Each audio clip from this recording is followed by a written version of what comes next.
Everyone, we have a full board tonight. It's always nice to see a guest in the audience. Move to call this meeting to order. So moved. Second. Madam Clerk of June 16, 2022. Madam Clerk, call the roll. Trustee Gutierrez? Here. Trustee Porter? Here. Trustee Kemper? Here. Trustee Bancoli? Here. Trustee Prigi? Here. And Trustee Husani? Here. We are all present. Thank you.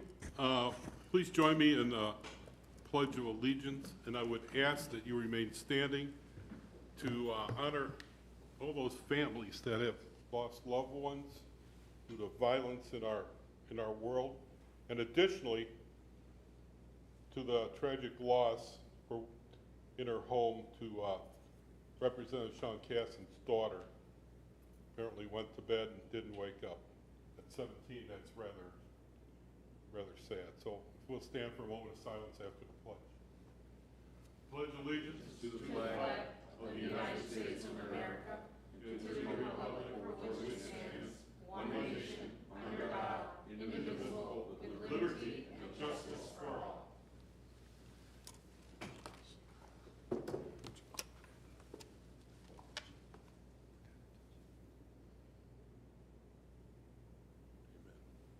Thank you.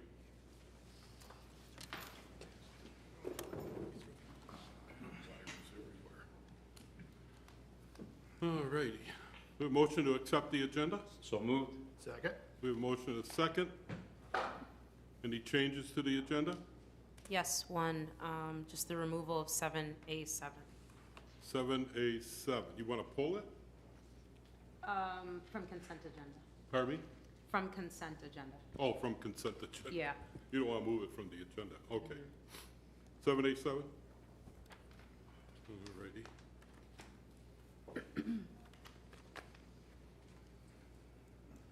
Very good. Presentations. Can you take roll? Yes, please do. Trustee Porter? Here. Trustee Kemper? Yes. Trustee Bancoli? Yeah. Attendance or? No, except the agenda. Oh, okay. Yes. Trustee Prigi? Yes. Trustee Husani? Yes. And Trustee Gutierrez? Okay, and anyone willing to speak tonight at the session, town hall session, please make sure you're signed in. With that, I have a presentation. We do have town hall. We're going to do a presentation. Pardon me? That's the presentation. Okay, you call it town hall. I'm not hearing. No, you're good. Yeah. Oh, am I good? Okay. You're fine. All right, so I have a presentation this evening. And Remy, are you here? Come on up front, Remy.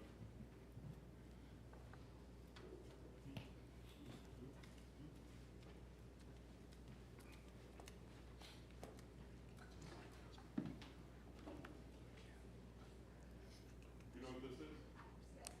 You know what it is? And I have that. Yeah, I have that. You, and of course, the manager, who's a tough budgeteer herself. We received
Very good.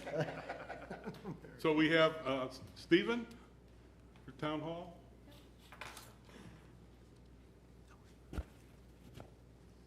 Are you timing yourself? I am. Did somebody tell you 5 minutes? 5 minutes, yes. I was made aware of it, so hopefully it's a tight 5. So thank you, everyone, for allowing me to speak tonight. I am here because I had heard rumblings about the possibility of banning AR sales, and as a concerned citizen, I wanted to speak up. I myself do not find any issues with guns, the sales of any guns or the ownership of any guns. A lot of people in America like to think that we have a mass shooting problem, an epidemic in America. But according to the World Population Review, their average mean annual death rate per million people of mass population shootings, which their last ratings are through 2015, puts America in a strong 11th in the world. And what third world countries, would you ask, are above us in this? Well, we have such horrible places like Belgium and Finland. Leading the way with 21 times the mass shooting rate of America is good old Norway. Kind of puts things a little more in perspective. But, you know, that's the world. What about us?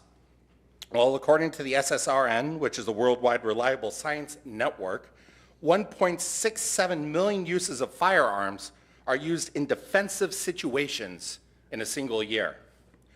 If you look at the CDC reports of the exact same year, 19,384 guns were used in homicides. We're talking thousands compared to millions in the same year. But let's bring it a little more succinct here. These numbers are going to be just a couple of years old because the in-depth numbers are always lagging a little bit. But at the time of this report from the CDC and the FBI, the U.S. had a population of 312 million compared to the today of 329, so it's a little close. At that time, there were roughly 357 million guns in the world and roughly 32,000 deaths a year in the U.S. as a whole. 60% of those were suicides, 3% were accidental, 4% were justified. However, 33% of those were homicides. But out of those 33%, 80% of them were gang-related shootings. So to put that in a better perspective, 0.0102% is your chance of being killed by a handgun, or any firearm to be quite honest. But if you're not living in a gang-related infested neighborhood, or if you're not suicidal, that drops to 0.0008564%. 0.91%, that's an interesting number. That's the percentage chance you have from dying in a car crash. That means you have 1,063% chance more to die in a car crash than you do by any firearm, unless you're suicidal.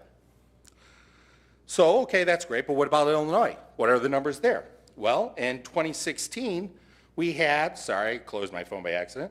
We had 799 total firearm deaths. And out of that, out of rifles, which count as ARs, long arms of any type, 14. Only 14. 2016, things have changed. There's been millions more guns that have been sold, a lot more Floyd owners and gun owners across the board, across the spectrum. So let's look at 2019, which is the most recent FBI statistics. Well, the total firearms deaths in Illinois dropped to 647. A lot less. And then when you look at rifles, again, including ARs and long arms, it drops to 7. Gun violence and death have gone down in Illinois since millions have bought. A minority of people happen to be incredibly vocal against guns. They want the same thing as us, though.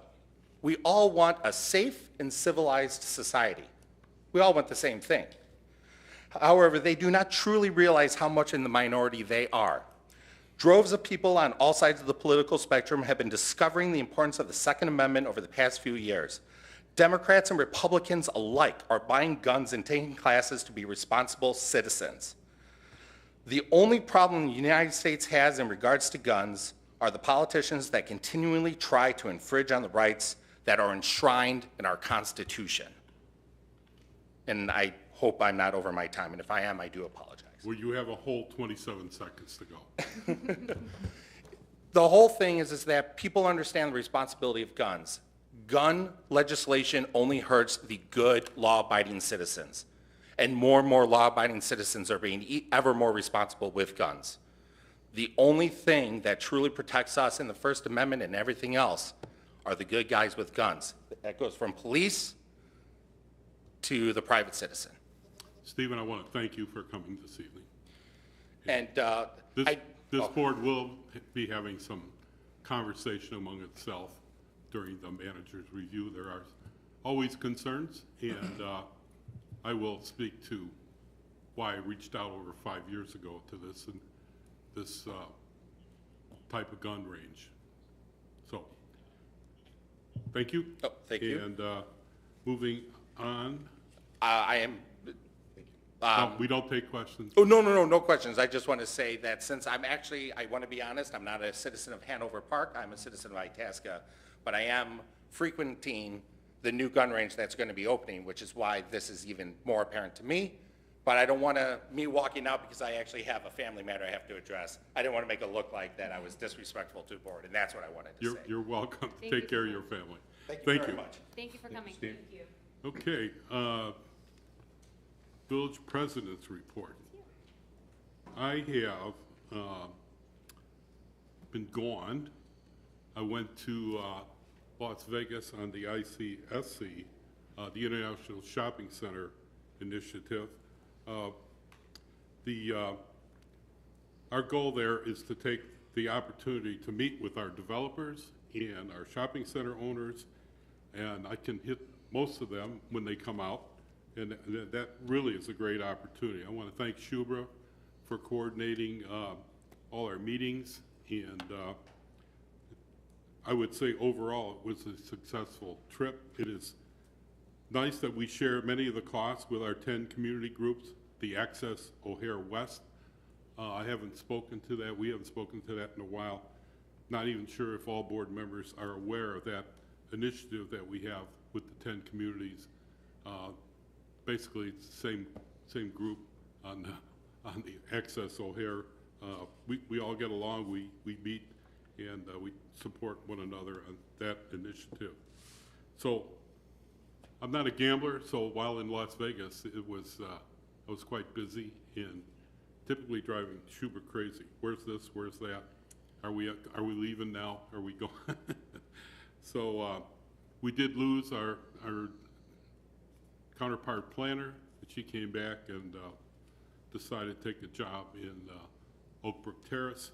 So we'll miss her and her contributions.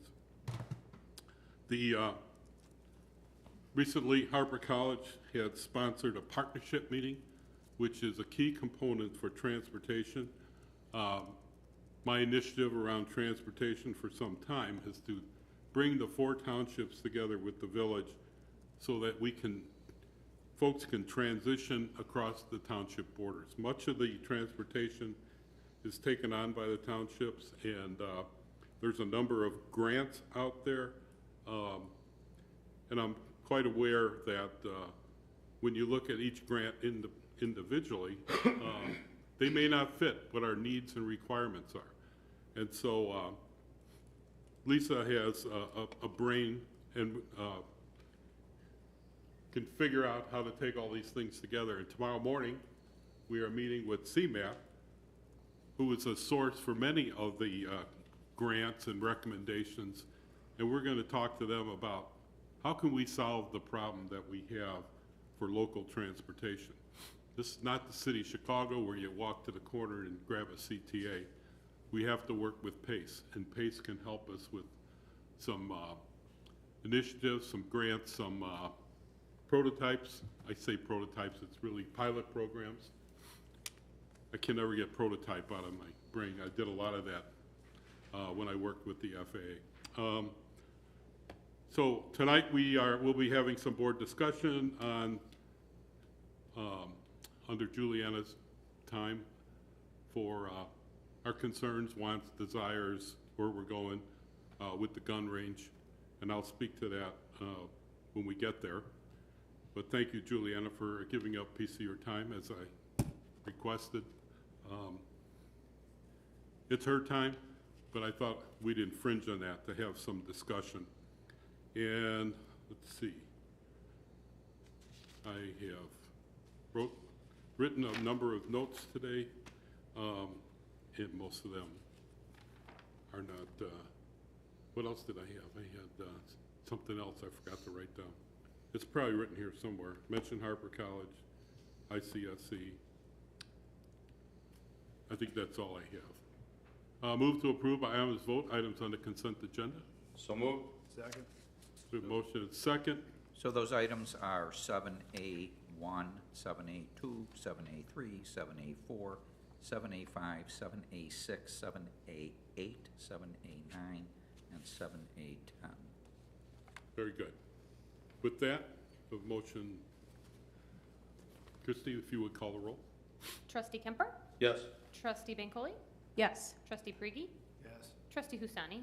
Yes. Trustee Gutierrez? Yes. And Trustee Porter? Yes. Very good. 7A7, move to authorize the village manager to process final payment to the state of Illinois for the Barrington Road streetlights and signal improvement project in the amount of $43,402.02. So moved. Second. We have motion and second. Discussion? Yes, I just have a couple of questions.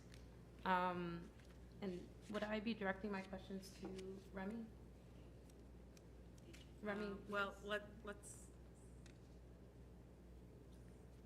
What was your we question? can ask the question and then we can see who's best to answer. Right. Yeah. So it's just whoever wrote the memo. Is it Remy or is it someone else? It's I at guess the is what I'm top. asking. I'm looking for the, what is, Here, I can pull it up too. Do- well, I wrote it's the memo. Public Works. Oh, okay. Public Works. Okay, so to TJ, thank you.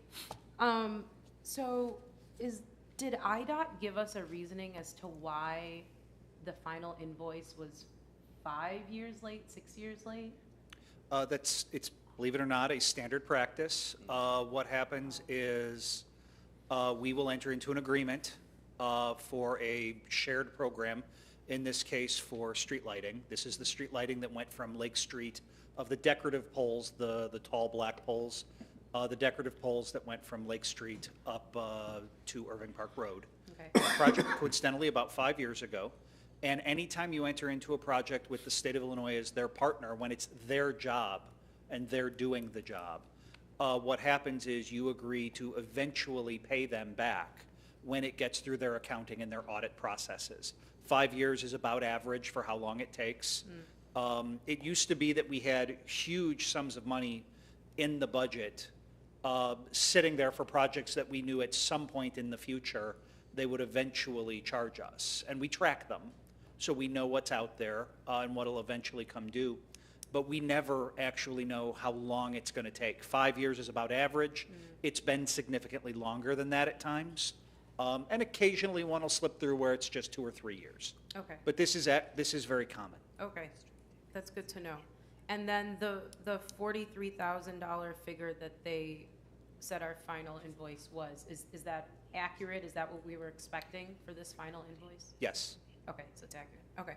We never fully know down to the penny until they've gone through their auditing process. But we knew that this was approximately it. Okay, good to know. Thank you. So, Juliana? yeah, to add to that, so we changed our practice slightly in this last budget, that we wanted to go, because we have several of these delayed, that this was the first year we actually put it in the budget as well as a holding place for those that we're waiting on, just so we don't lose track of those payments that we will owe eventually. So moving forward, like as they trickle in, we'll always just pull from a pre-existing project that we already have? Because it looks like we're pulling from the. Yeah, we had that discussion when this bill came in. It's anticipated that we would normally do a budget amendment for the amount once it came in, but in this case, we already had funds that weren't going to be committed this year towards, and so we are not in need of a budget amendment. Should for some reason we get to the end of the year and we need one, there's always that end of the year budget amendment that catches up all the loose ends for you to approve. Okay, that makes sense. Thank you. Very good. Yeah, IDOT is driving me crazy because they're down 300 engineers. And I plan on having a meeting with some of our legislators and IDOT and Northwest Municipal Conference, who I'm taking the lead with. So I just thought I'd throw that on top of its timeframes and delays. It's good to question that. Thank you, trustee. Call the roll. Oh, call the roll. Christie, would you call the roll? Trustee Bancole? Yes. Trustee Frigie? Yes. Trustee Husani? Yes. Trustee Gutierrez? Yes. Trustee Porter? Yes. And Trustee Kemper? Yes. Thank you. I missed one meeting. I forget to call the roll. Well, we'll forgive you. If I miss two, you'll all be raising your hands. Let's see here. 7A11, removed from the table of minutes of the regular board meeting of March 3rd, 2022. So moved. Second. Okay, Take the roll. pardon me? Take the vote. Any questions? No questions. There's No questions? Okay. Christie, Trustee, call the roll. Trustee Bancole? Yes. Trustee Frigie? Yes. Trustee Husani? Yes. Trustee Gutierrez? Yes. Trustee Porter? Yes. And Trustee Kemper? Yes. Great. Now it's on the table. Now it's on the table. Okay. Discussion? Hearing none? Well, now you need, let's see. Pardon me? Now, somebody, it's available, someone needs to make a motion to approve the minutes of March 3rd, 2022. Pardon me? That's 7/8/12. Of September, yeah. Of- Yeah, so Read now 7/8/12. someone needs to make a motion to approve the minutes of Okay, the so we regular moved it board from the meeting table, but of March 3rd, 2022. So I motion to approve the minutes. It's already an agenda item, so the mayor should read the 7/8/12. agenda item. Yeah. You should read 7/8/12. just read 12. Yes. If a motion removed from the table Okay. passes, move to approve the minutes of the regular board meeting of March 3rd, 2022, 7/8/12. So moved. I got you. Second. Okay, Now discussion. discussion. Got it. Okay.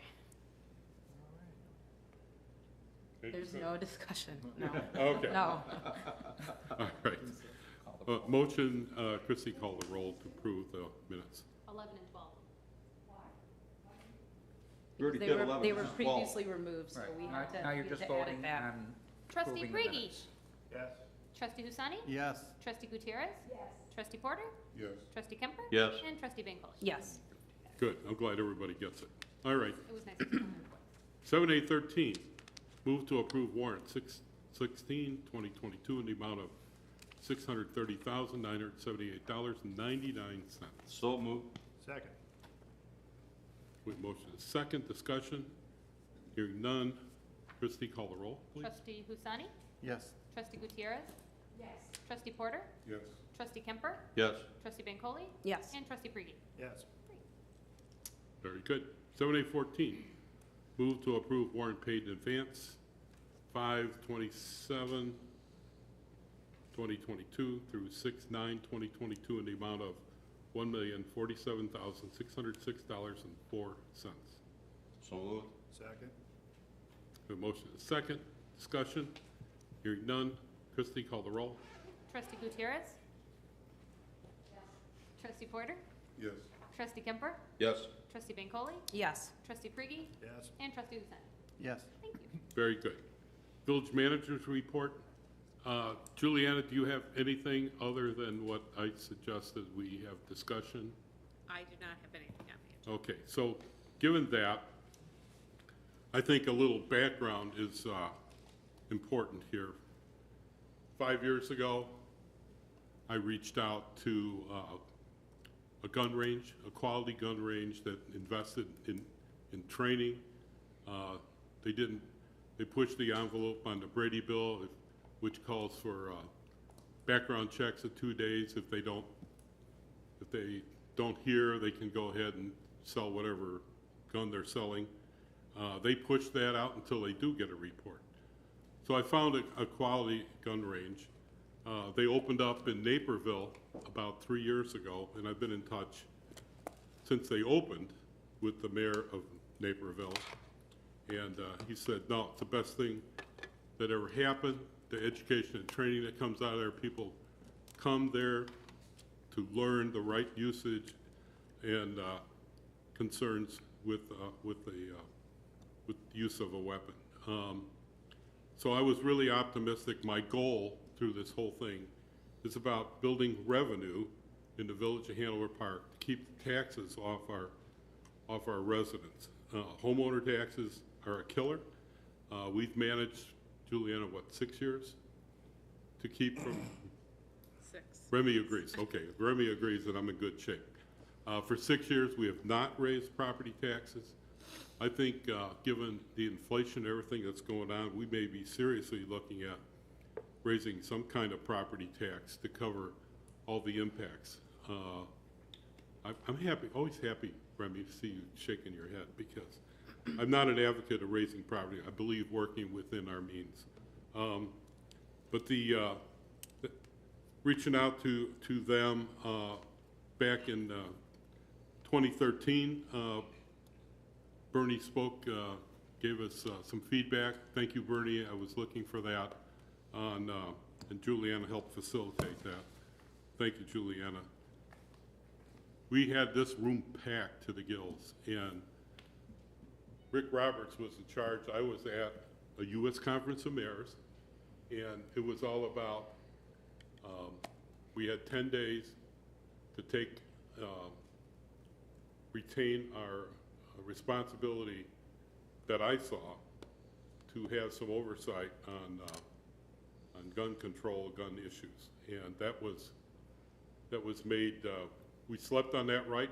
That was my words when I came back. And that kind of took the option away from us, as Bernie outlined in his memo. And I appreciated that, Bernie, getting back to that. That was a tough time. So for me, it's about the revenue, keeping our property taxes low, knowing that there are some concerns of the board. It is in a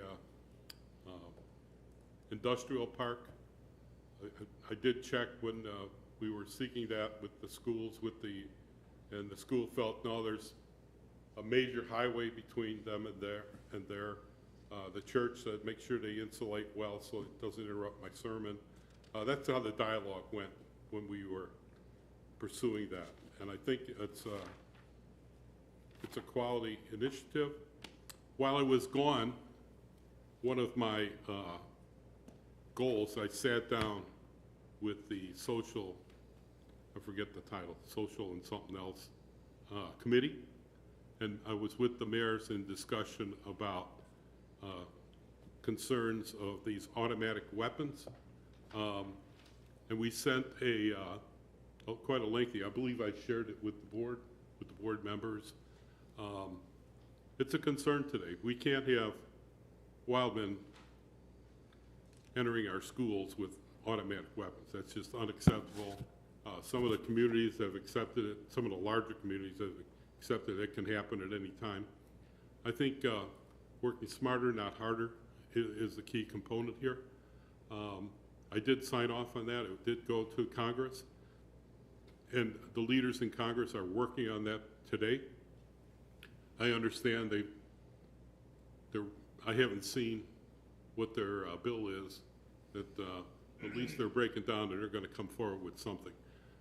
One of my concerns additionally is these, what do they call them, red flag initiatives.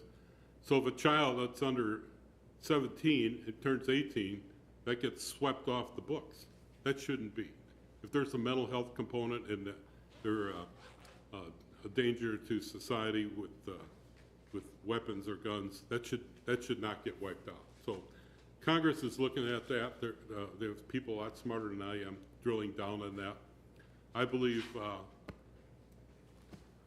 there's going to be rules come down shortly that are going to address the underage and under 21 use of weapons. So I just wanted to share with everyone, the plan was to seek effective revenue for our community.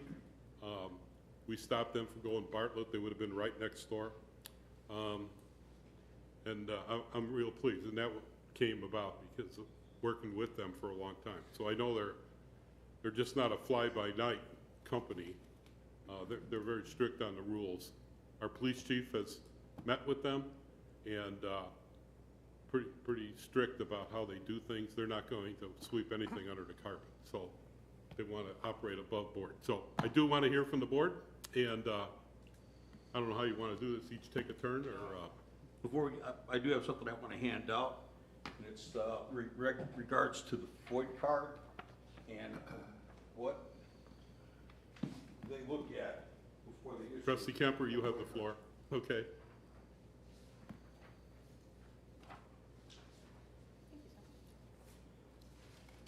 Thank you.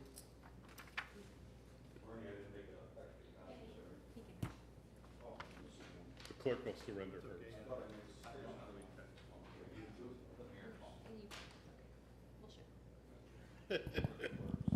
Is this what they look at when they issue a FOID card? Yes, it is. I can tell you there's an issue here. Number 3, not been a patient in a mental health facility within the last 5 years. Having worked in one, I can't tell you how many people left and did have firearms. And our doctors did nothing about it, our nurses did nothing All about right, it. well, that's a reporting issue from the facility to the state. But that lets you know that these are flawed, that these aren't, Right, because the Yeah. state can only look at what the facilities give them. right, but these are Okay. flawed. Okay. Anything else? Trustee Kemper? All right, so we're talking about raising the age to 21. In Illinois, to receive a FOID card, you have to be 21. Even though legally you can own a gun at 18, you can't purchase a gun of any kind unless you're 21 years of age. Okay. You cannot be convicted of a felony. You cannot have addiction to narcotics. You cannot be a patient of a mental health facility within the past 5 years. You cannot be a patient of a mental health facility more than 5 years ago unless applicant submits a mental health certification under the 430 Illinois CSS 655/8U. You cannot be intellectually disabled. You cannot be an alien who is unlawfully present in the United States. You cannot be subject to an existing order of protection. You cannot be convicted within the past 5 years of battery, assault, aggravated assault, violation of an order of protection, or substantially similar offenses in other jurisdictions in which firearms were used or possessed. You cannot be convicted of a domestic battery, aggravated domestic battery, or substantially similar offenses in other jurisdictions. You cannot be an alien who has been admitted to the United States under a non-immigrant visa unless the applicant is an official representative of a foreign government who receives a waiver from the Attorney General of the United States. Not a major, you cannot have a minor subject to petition filed under, not a minor subject to petition filed under Section 5-520 of the Juvenile Court Act of 1987, alleging that the minor is a delinquent minor or for the commission of the offenses that it was committed by an adult would be a felony. So some things do carry over from juvenile record. Okay, you cannot be an adult who has been adjudicated a delinquent minor under the Juvenile Court Act of 1987 for the commission of offense that if committed by an adult would be a felony. If a resident of the state of Illinois is a resident of the state of Illinois, you cannot be adjudicated as a mentally disabled person. You cannot be involuntarily admitted to a mental health facility. You cannot be a person who is mentally conditioned is such a nature that it possesses clear and present danger to the applicant or any other person of the community. You cannot be developmentally disabled. You cannot renounce their citizenship. You cannot be dishonorably discharged from the United States Armed Forces. And you cannot be convicted of a misdemeanor crime of domestic violence. So, Is this a statute in the state of Illinois? well, this is, Yeah, this is by the state police. Oh, okay. This is what our legislators have voted on for the FOID card. Okay. Thank you. Anything else? In regards to the FOID card, no, I mean, we have the hardest laws to obtain a firearm in the state, in the country. And as Steve indicated, our numbers have gone down in percentage of murders. Okay. In regards to long rifles and in general, statewide. Okay. Anything else? Not right now. Oh, okay. Who'd like to go next? Anyone? Discussion, concern? I can go next. Pardon me? I can go next. Oh, trustee? Okay, yeah. Nicola? So, Mayor, I want to first thank you for providing the overview of the history of the gun range and, how it made its way into our community. And I also want to thank Trustee Kemper for this information on FOID eligibility within the state of Illinois. I also would like to provide an overview of what has transpired over the past couple of weeks. So on June 2nd, during our board meeting right here on this dais, I essentially directed our village attorney and our village manager to work together to explore an ordinance in which the sales of assault weapons would be banned within the village.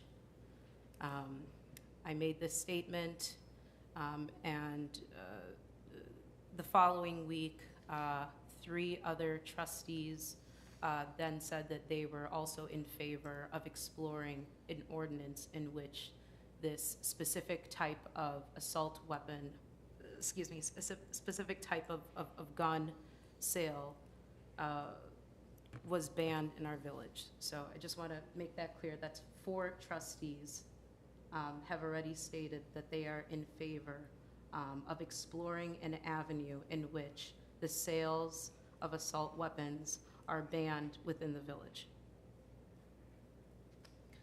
Now, I understand that I also made a statement in which I hoped that we could essentially see an ordinance or review an ordinance before Range USA opened up. I understand that our village staff provided the village board with additional information about when they were opening up, and I was actually a little bit shocked to learn that tomorrow they're having their friends and family soft opening, and then they will be fully opened on Monday, June 20th.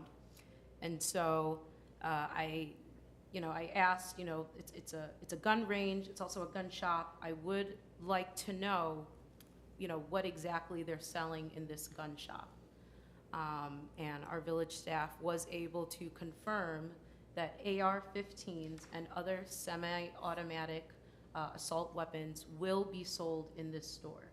In this store that is located 0.4 miles away from Springwood Middle School and is also located 1.1 mile away from Greenbrook Elementary School. So I just want to repeat that. So we now have a gun range and a gun store that will be selling assault weapons in our community. Not only will they be selling assault weapons in our community, they will be selling assault weapons near children and their teachers.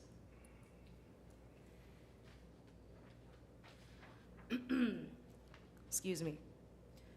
So then we asked village staff, we said, look, in the spirit of partnership, in the spirit of being a partner with the village, would this gun range, in light of what is going on in this, in light of what we've seen in this country, and in light of our concerns, would this gun range voluntarily not sell this one specific type of gun in their store? We're not, not saying don't sell guns in a gun store, saying this one specific type of gun, that has been used in several high-profile mass shootings throughout our country. And Range USA declined,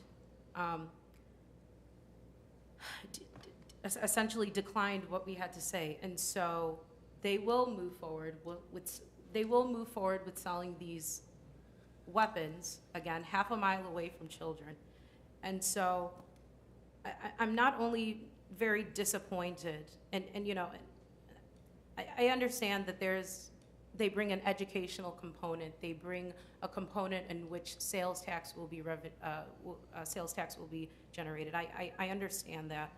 I'm very disappointed in their decision to sell AR-15s near children. But I'm also just very concerned for our collective safety as a community. I mean, Mayor, you talked about this being an avenue of effective revenue, but there are so many ways to make money in this country. This is America. This is the land of you can do whatever you want to do. I mean, it's also 2022 where you can just make money at your fingertips. So I understand that you think that's a way to make money, but there's so many other ways to make money that don't endanger the lives of our residents and of our businesses and of our first responders. I don't want a Uvalde to happen here in Hanover Park. I don't want a Sandy Hook to happen here in Hanover Park. I don't want a Brooklyn, a San Bernardino, a Parkland. I mean, if we are here in these positions to advocate for a common good. And if we're not going to do it, who is going to do it? I just think continued public safety is important, and I just, that's why I think that this ordinance is necessary. So I know there's many more things that can be said, but I'm going to stop there. Thank you. Anyone else? I'd like to go next. I have a question. Town hall, is that for people who do business or is that for just residents? Anyone can come. Okay. There's a spew of data out there. What you want to look at is data coming from reputable sources like the Illinois Criminal Justice Information Authority, like the ATF, Alcohol, Tobacco, and Firearms, or the Center for Disease Control, and they can give you the stats you need. For example, one stating that California alone reduced their likelihood of deaths at mass shooting by 25% by having stronger laws, like banning assault weapons. And their mortality rate went down by 55%. When I hear someone say that it is the right of us to carry arms, I agree. I certainly do, but I do believe also that 1789 amendment was referring to those muskets they were carrying. When you think about an AR-15 rifle, you would need 130 people with those same muskets to do the same damage. And even then, maybe not so, because we talk about deaths, we do a lot of stats on death, but we don't think about the ones that are left injured. The fact is, in an AR rifle, the speed is so quick that it does actually ricochet in the body. The Alcohol, Tobacco, Firearms Bureau just 7 months ago said that the guns that they recovered recently is showing them that the ones that were being sold in 2020 alone are more likely to wind up at a crime scene within a year. So they're getting into crime scenes a lot faster. When I look at our data for the state of Illinois, we're looking at shops like Gat Guns being number 6 in selling guns that are ending up in crime scenes. Again, we're looking at AR rifles and that particular weapon, but that idea that, yes, we're looking at revenue for Hanover Park, but Mayor, with all due respect, we need to look at people's lives over our revenue first. Because it doesn't matter if we're keeping our taxes low, if we're affecting somebody, our neighbor down the road in Illinois, in Wisconsin, and in Indiana with those guns go. I believe that there was an email from someone that said that the gentleman at the gun range says that only 8% of those sales are for AR rifles. It's just 8% then. That is nothing to him then. And then he says, well, then the sales will end up down the road. Yeah, they'll probably end up in gag guns, as he mentioned, and again, they're number 6 in guns on the streets that shouldn't be there.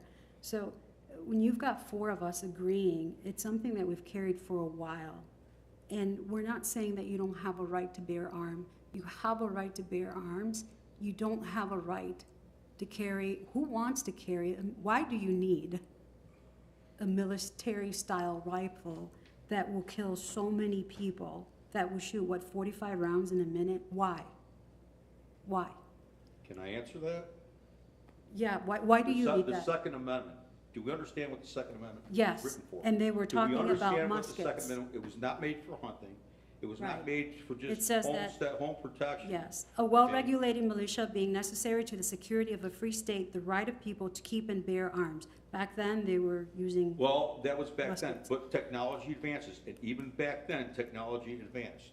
right, and Okay. as technology advanced, our care for our people also Okay, advances. I understand, okay, but again, what's wrong with having one point of entry? What's wrong with having armed security personnel, veterans, whatever, in the schools there to protect kids? Because I'll tell Jim, you how what, you I gonna give my pay? life in a heartbeat. How would you to pay protect for those kids. that? Huh? The school system Well, is barely you know, able to there's a pay lot of teachers. things that One are being person at paid a for in time, our please. schools.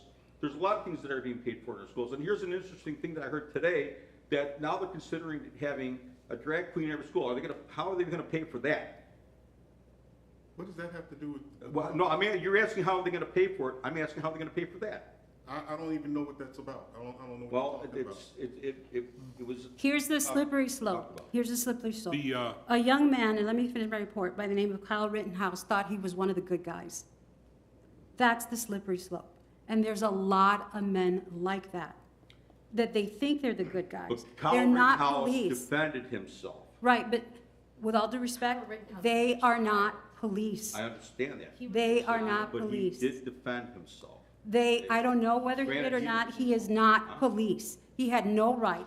He is not police. Our police officers their lives are in danger All right. when but someone he has did have those a right guns out because there. His life was being threatened. But he had no business being there in the first place. Well, with the weapon. that's another point of He put discussion, himself but in he was danger and there. then said he defended himself is a specious argument at best. Right, what I'm The- trying to say is, okay, let me- be careful when you say that the good guys can carry these guns. I believe everybody has a right to have their gun, absolutely. But this military-style weapon, and somebody who believes they're one of the good guys, is a slippery slope. I believe our officers are trained continuously, and they have a code of ethics that they follow. And that's why those are the guys that should be carrying that. That's the Okay. answer. Right. Well, let me interject. Chief, you've been there. I understand they sell the AR-15. They don't sell the components that, like a butt stock or whatever it's called, to make it an automatic weapon. Is that true? And they don't sell the, The one they anything that sell, makes it a multi-round. right, they don't sell the bump stock that gets it to 400 rounds per minute. They get the one that just takes the AR rifle that's just 45 rounds per minute. And they will also sell other All right. other And- similar semi-automatic weapons. Are you, Lisa, are you? Okay, is Syed, one of you guys want to jump in? I'm gonna wrap it up. Okay. I'll just say my No, comments. You're gonna wrap it up? Yeah, I'll be the last one is what I. Oh, okay. so Syed? thank you, Trustee Kemper, for sharing your thoughts, Mayor sharing for your thoughts, and the residents from Itasca came over, a gentleman, and I forgot his name, he came and shared too. Again, I'm trying to come to a logical conclusion here as to why somebody would need a AR-15 to protect themselves. Bearing arm doesn't mean that at all, in my opinion. And everybody here sitting knows Second Amendment, and everybody have right to do that. Everybody should, if they want to. But I don't see a reason why are we at war. Which war are we going for? Why do we need to kill so many people at the same time to protect ourselves? That's kind of the environment that we live in right now. It doesn't make sense. It doesn't make sense to sell something like that. For that, I'm just going to keep that my comment at that. Nobody here is saying your Second Amendment is taken away. So nobody here is saying you cannot bear arms. Nobody here is saying that shops should close tomorrow. Nobody is saying that. But what we are saying is why somebody would need a weapon like that. Why can't we limit it when we have that authority, or to at least discuss it and bring it to the table that we are concerned about it? That's all, we're putting it on the table, have a discussion, let's see what we can do. If they voluntarily do it, that's great. I hope they do. But I hope they're hearing it. If Itasca is getting some rumors, I'm sure they're getting too. I hope they're listening and tuning in to understand we're not against the guns or Second Amendment or anything like that, remotely. Thank you. Thank you. Thank you. I got, before Trustee Porter gives his statement, I just want to add a few things. Does anybody know when the AR-15 was first introduced to the civilian world? It was marketed in 1964 by Colt as a hunting and sporting rifle.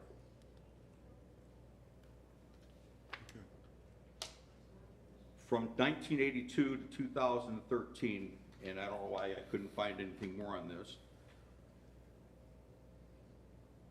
out of the, there were 146 mass shootings with handguns, 98 different occurrences. So that's how many handguns were used out of 98 occurrences. 60 rifle, and this is rifles of all kinds, including bolt-action rifles, out of 52 occurrences, and 30 mass shootings with shotguns at 26 different occurrences. Okay, one of the most deadliest school shootings in the United States was at Virginia Polytech Institute in Virginia. 32 people were killed. There were no rifles involved in this. This is all handguns. A Walter P-22 semi-automatic pistol, 22 caliber, and a Glock 19 9mm. The deadliest school shooting in our history was not with long guns. It was with handguns. An assault weapon is an assault. It was any weapon used in an assault. Some of us have our weapons for defense. Anyone that wants to commit a crime, that's when it's an assault weapon. I'm tired of it being labeled an assault weapon. AR does not stand for assault rifle. It stands for Armalite, the company that designed the AR-15. And it was not just the only rifle, the AR-10, the AR-5, the AR-7. So evil will always find a way, no matter what the weapon is. And the Columbine, we'll go back to Columbine, okay? When it's really what came to people's minds.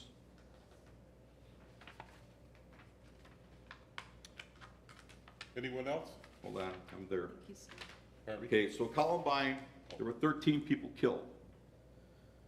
Okay, the guns that were used there was a Savage Springfield 67 pump action shotgun 12 gauge, a High Point 995 carbine 9mm caliber.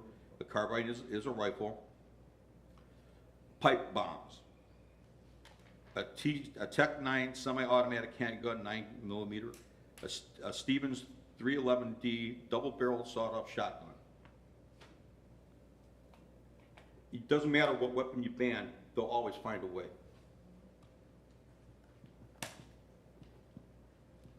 I would just like to say that If we do nothing, then we have failed our community. Well, we have plenty of I gun believe, laws I that do let you stuff. speak, I let you speak, please.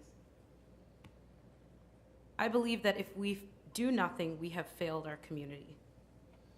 I believe that in these positions of power and in these positions of great responsibility, as I stated before, we must put the common good first, and we must think about the collective safety of our community. Thank you. I'm just gonna stop there. Anyone else? We're leaving Herb till last. Bernie, I have a question for you. I know, it came up in Deerfield when they were gonna, ban. Can you speak into the mic? Right. You, Deerfield had a similar thing where they were gonna ban assault rifles, and I don't recall, I know it got shot down. Could you elaborate on that as to why? If we do try to do the same thing, wouldn't we have the same outcome as Deerfield?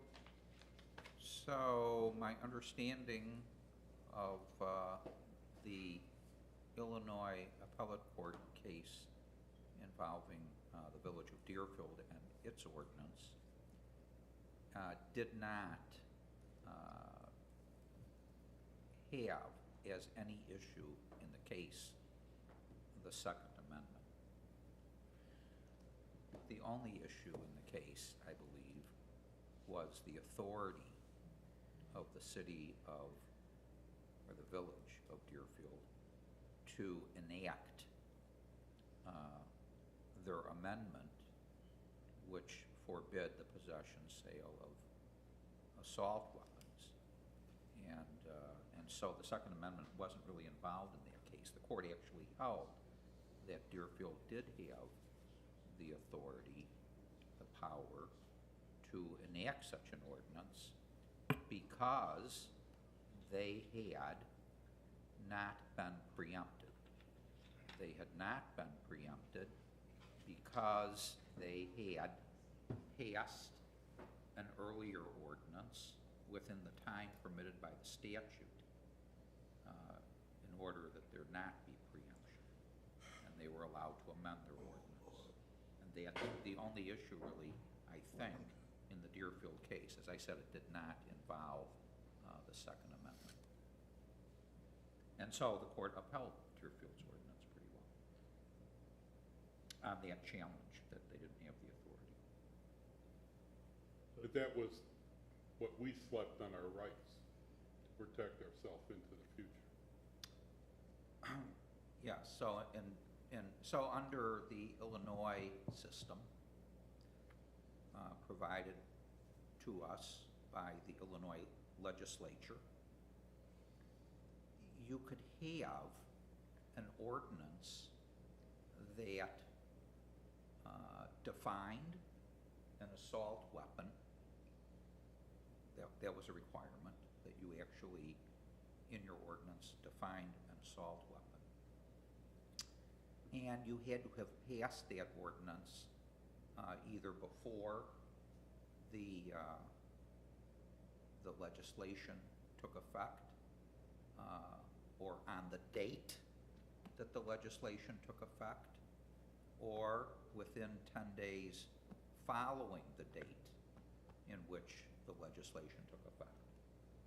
So Hanover Park in 2013 attempted to consider, they actually didn't attempt, they did, they considered an ordinance regulating assault weapons.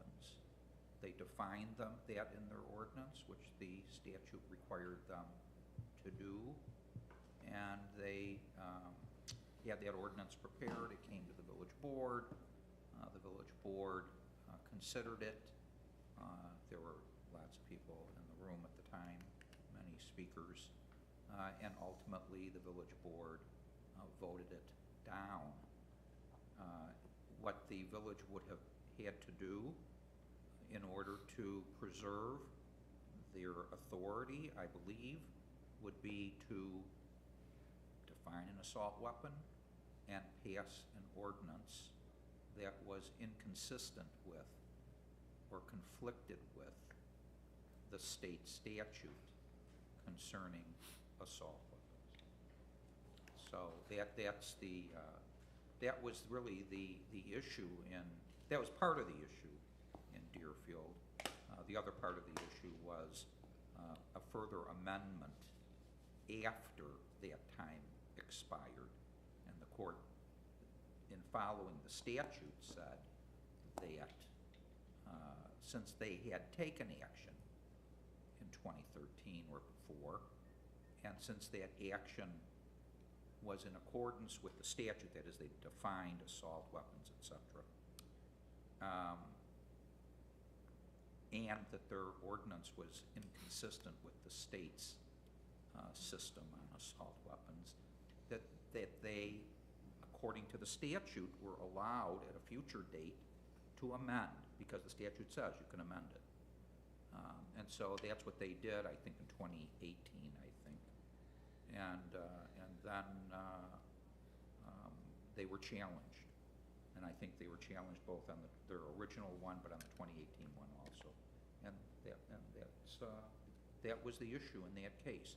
The Second Amendment was not the issue in that case. Okay, thank you. Anyone else? Thank you. Can I just, sorry, have you heard of what Highland Park did? They have an ordinance, the Highland Park ordinance. Do you know about that one, Bernie?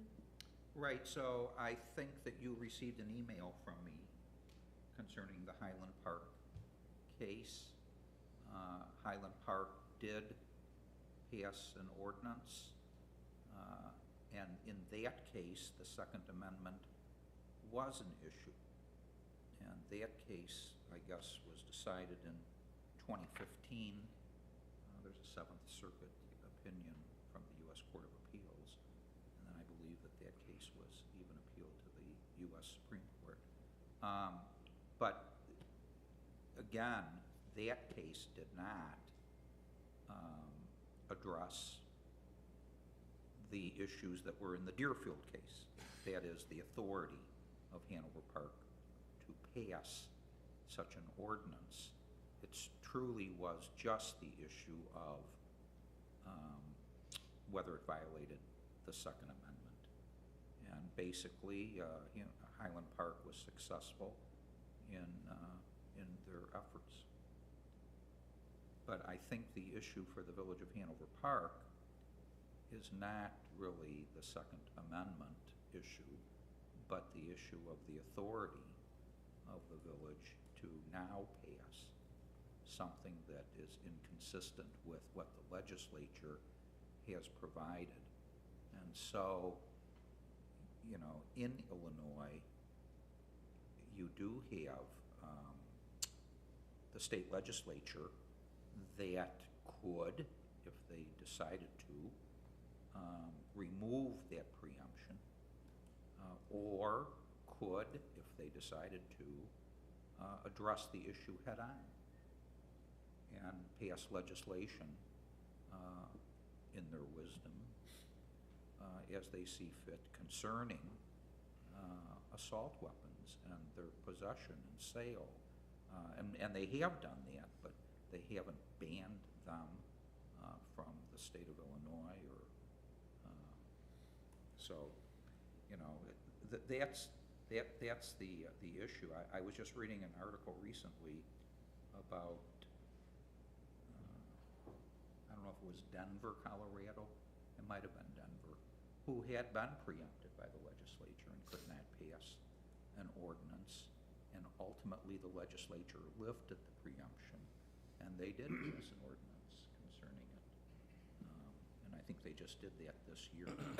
But I think that is the principal issue for the village.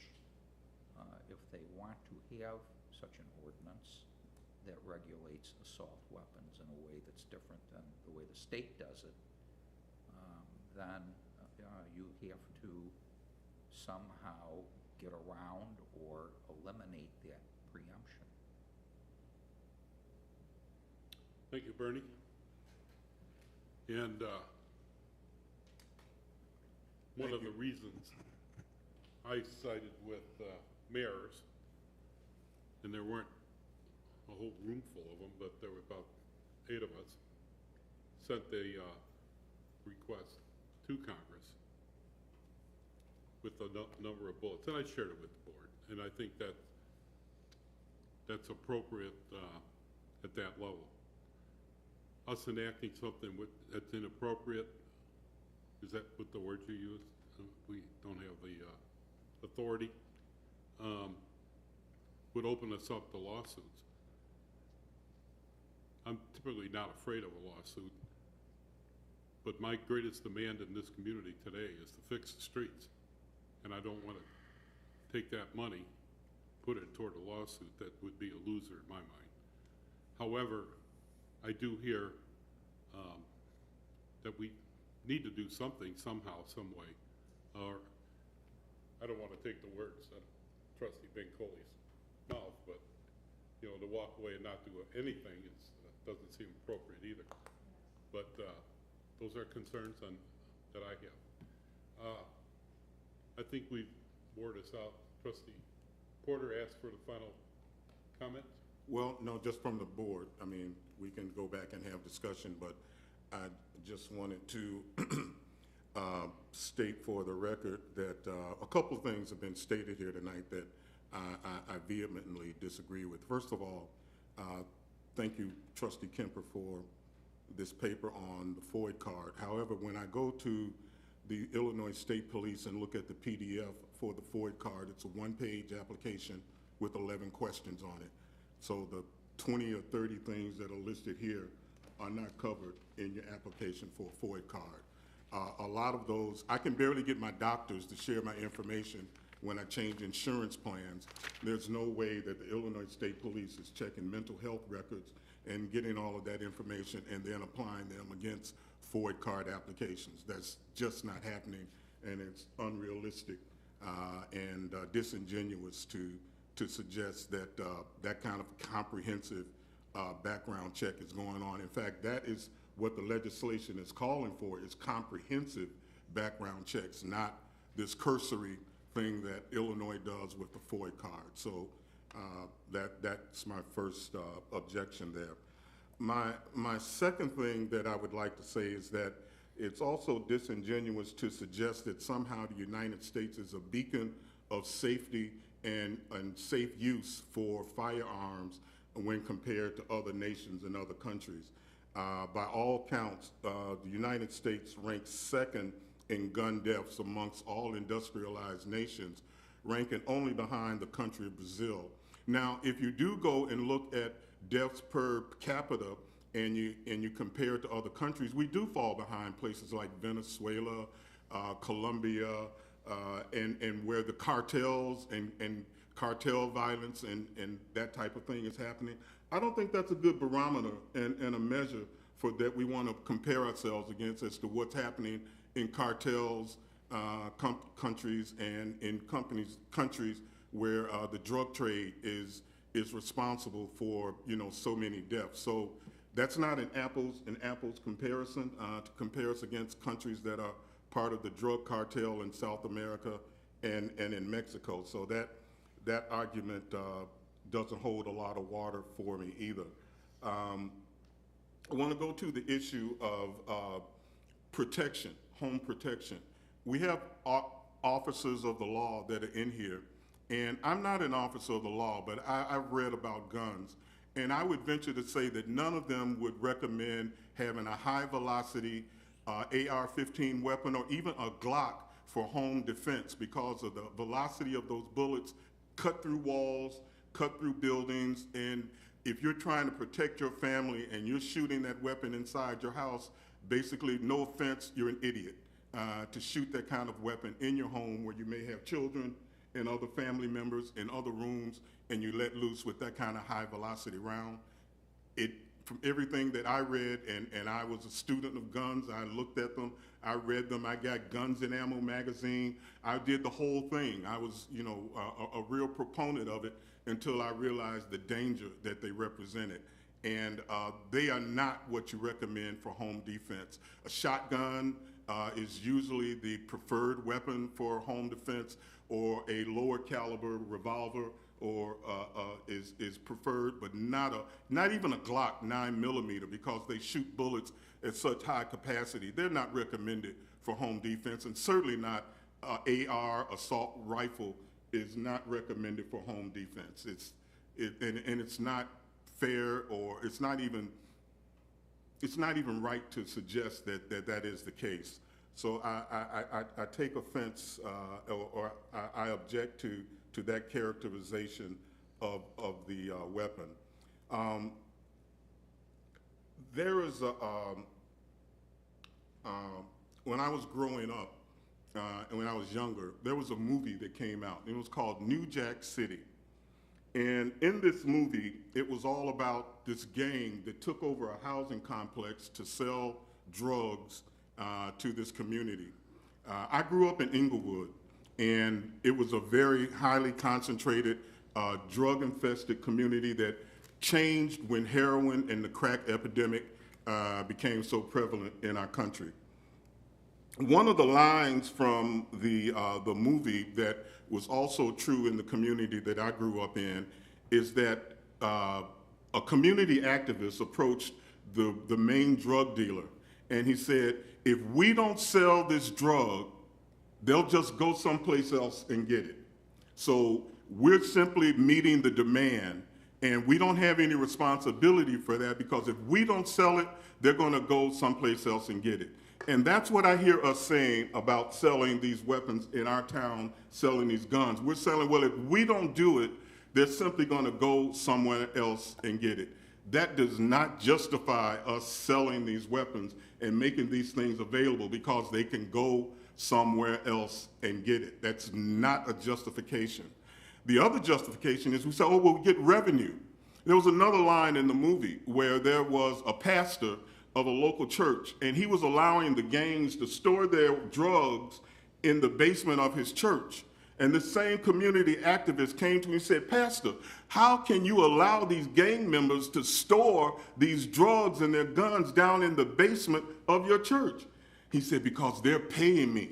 They're giving me revenue. They bring cash, and they're supporting all the programs that we do. We feed the children, and we help families out, and we do all of this good stuff with this money, these ill-gotten gains that we're getting from these people who are sponsoring this drug trade. And that's what I'm looking at when we say, oh, but we're getting money, we're getting revenue, we're not going to have to raise the taxes, we're going to be able to hold the line, we're going to fix the streets, we're getting all of this blood money that we're going to use in our general revenue fund. It's going to provide revenue. It's the same argument, and it still holds no water for me when I think about how that works. The revenue. I am so sorry that, you know, we turned that corner. Maybe we'll get a gentleman's club.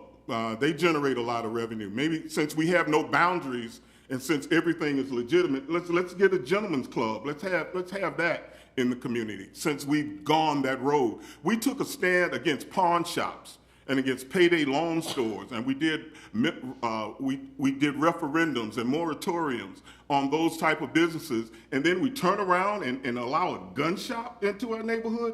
I'd rather have the pawn shops back. I'd rather have the payday loan stores back. They don't kill anybody. They're not responsible for death. These places ultimately have the opportunity to be responsible for deaths, not only in our community, but in the greater community. Someone said, well, you know, you need to have more good guys to stop the bad guys. Well, in New York, there was a good guy, a cop that was there that tried to stop that shooter that killed 10 innocent black people in that grocery store. He got shot down and he got killed.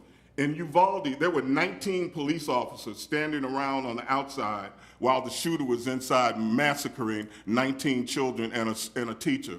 Those were good guys that were able to stop a bad guy. So that argument that a good guy is all that's needed to stop a bad guy with a gun holds no water. It's not true. It doesn't happen. A determined shooter, will prevail in those situations. Our police are not superheroes. We watch cop movies and we watch movies where they're not Bruce Willis. And this isn't Die Hard. They don't run through the building with no shoes on and stepping on glass and shooting up the bad guys. That's not who our police are. They're brave, loyal servants of our community, but they're not superheroes. And we shouldn't expect them to act like superheroes when they're in our community. It's not fair to them, and it's not fair to us.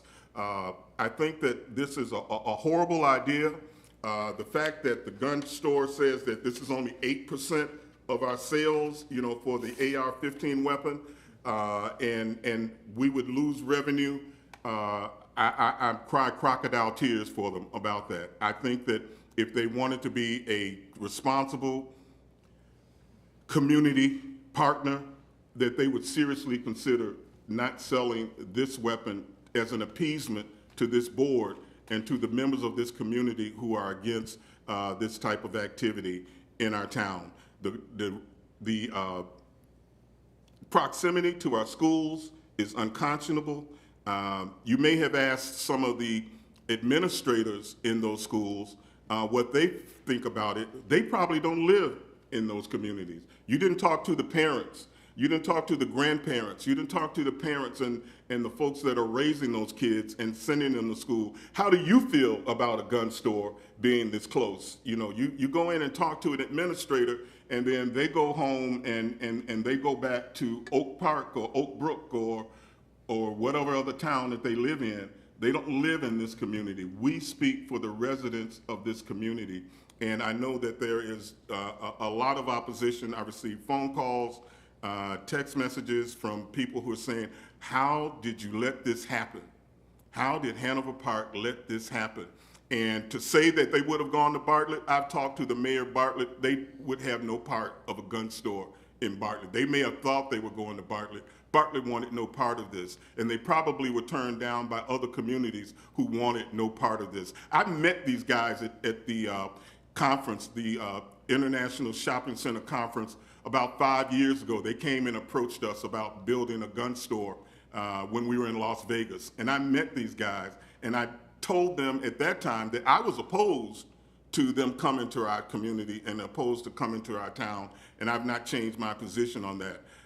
And I informed both Schubert and the mayor of my position that I was opposed to this type of business coming to our town. So I'm not new to my opposition to this. I was against this before it even got started, and I remain opposed to the overall presence of this type of business in our community, but most certainly the fact that they'll be selling these assault rifles, these automatic rifles, semi-automatic rifles with high capacity magazines in our town, because what will happen is that they will end up on crime scenes, if not in Hanover Park, certainly in Maywood, certainly on the west side and the south sides of Chicago, certainly in some other communities, just like Gat Guns. Gat Guns used to be in Hanover Park before they moved to Dundee.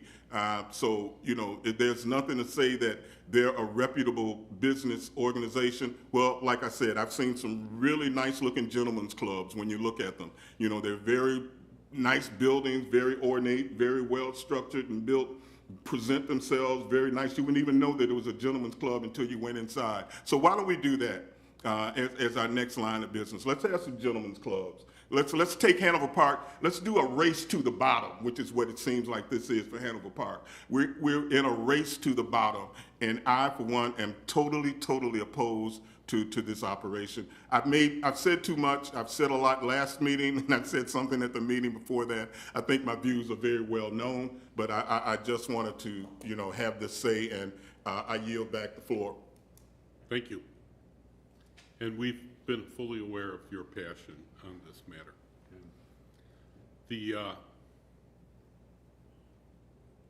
That concludes our discussion on this matter. And, So,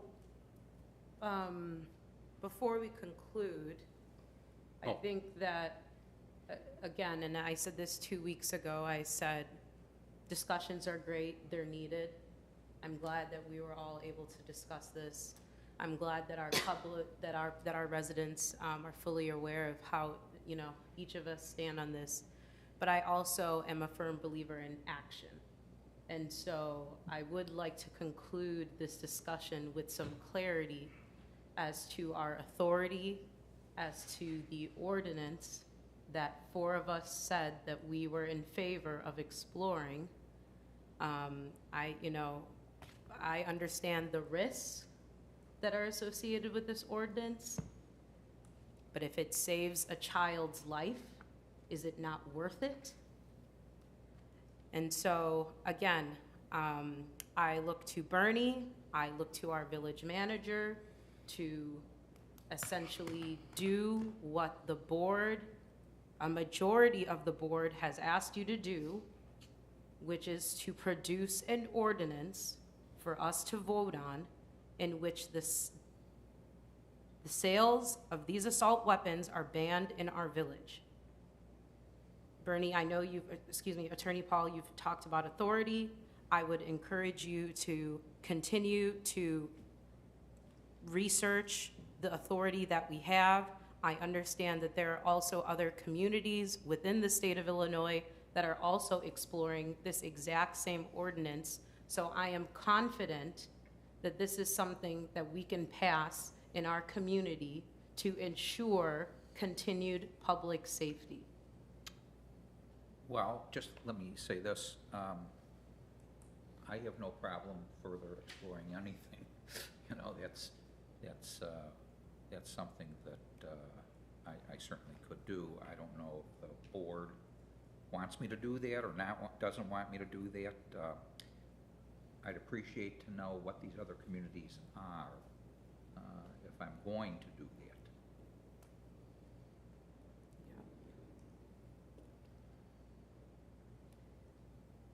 I don't want to hold up the meeting, but No, I referenced it in a couple of emails that I've already sent out. Well, you don't have to tell me right now. Okay. That's- So let's, But I don't know, I mean, I would like to know whether the whole board, or the majority of the board, wants me to do this. I mean, that's the, You want us to yeah, let you know right now, you want us Sure. to raise our hands. or do something to let me. well, what I'm hearing is to continue to explore whether or not we have the authority, what the limitations are. For me, to violate the authority in what we're doing, I think the alternative is to write our legislators, like I wrote to the congressional leaders, that they have to get this under control. The state put us under this lack of authority to do it, but to further challenge the state, for me, that's the next step as a board. Not to violate some authority the state put down, and then we have lawsuits, and I'm not fixing roads, I'm paying for lawsuits. That's a problem. And I understand the passion around this. It's a pretty ugly situation with these high-powered weapons. I don't know what the need is either.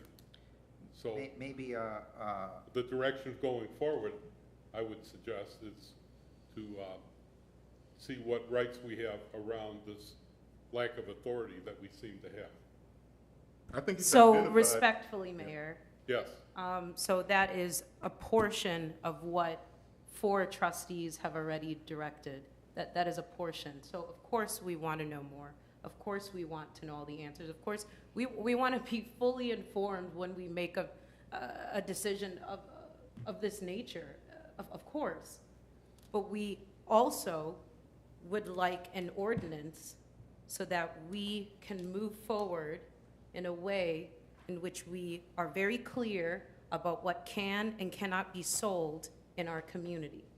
That directive has already been made. And so Attorney Paul has said he needs clarity. And I don't know if that comes in the form of me raising my hand or we go down the line and say yes or no, but I think there's 2 issues. One issue is, sorry. you could say, that the village should enact an income tax. And there's 4 trustees that want to enact an income tax. and perhaps the Illinois Constitution says we can't do that. So, you know, would I prepare such an ordinance? I guess I would, if I were told by a majority of the board, prepare that ordinance. I mean, I would do that, I guess, even though I know full well that it's a pretty uphill battle. Can I ask something? Can I finish, please? Yeah. Okay.